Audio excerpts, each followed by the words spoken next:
Hey everyone, lucky number 7 for a movie a day. Unfortunately, I wasn't as lucky with the movie that I picked. Minions was not that good. I'm gonna be honest with you, it didn't do anything for me. I really didn't enjoy it. It was a long hour and a half. Um, if you really like the Minions, if you really enjoyed them in Despicable Me and Despicable Me 2, and you think that they can hold it together for a solo movie, be my guest. Go ahead. Other than that, I'd say like 3-year-olds would be the main target audience. And if you can't find it on Netflix in like the first 2 minutes, just give up. Just watch something else. Um, that's about it. I didn't enjoy it. It's probably the first one that I'd say I'm never gonna watch again. But I'll run through the plot or the lack thereof just real quick. The movie starts off with the background of the minions. They start off as bacteria, and they make their way up the food chain, following the strongest thing that they can find.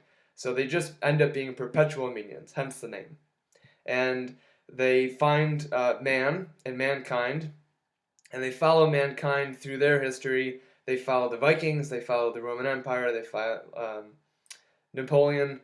They're incompetent though as minions, so finally Napoleon just drives them off. They end up in an ice cave. They stay there for a few hundred years until one minion leaves to go find a new boss, and he finds this very famous villain, Miss Overkill, voiced by Sandra Bullock, and she instructs the minions to go and steal the crown of England for her because she wants to rule England. I'm not sure if that's how the crown works, but okay, we're moving forward with the story.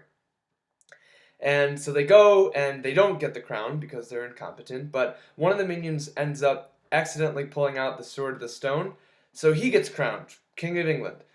And the villain is obviously upset, and she comes and steals the crown back from them, and they're thrown away, discarded.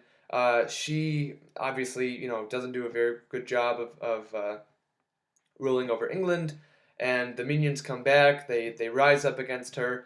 One of the minions finds one of the villain's machines that makes him extremely large, and that's how they're able to defeat the villains. And that's it. End of the movie. They defeat her, and it's done.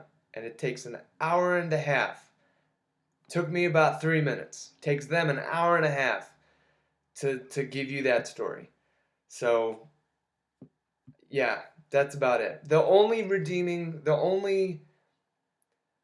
good part of the movie that I later found, I always thought that they were just speaking gibberish because I couldn't really understand them, but I actually caught different parts of different languages. I caught Italian, French, Spanish, maybe a little bit of Pig Latin. And at first I thought that this was another cop-out, that they didn't even come up with a different language for the minions. But then I realized that the minions had been growing, and throughout the entire time with mankind, they had to speak these different languages. So I guess it kind of makes sense that they would know all these different languages.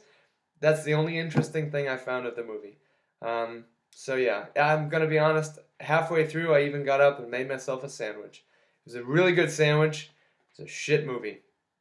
So what are you going to do?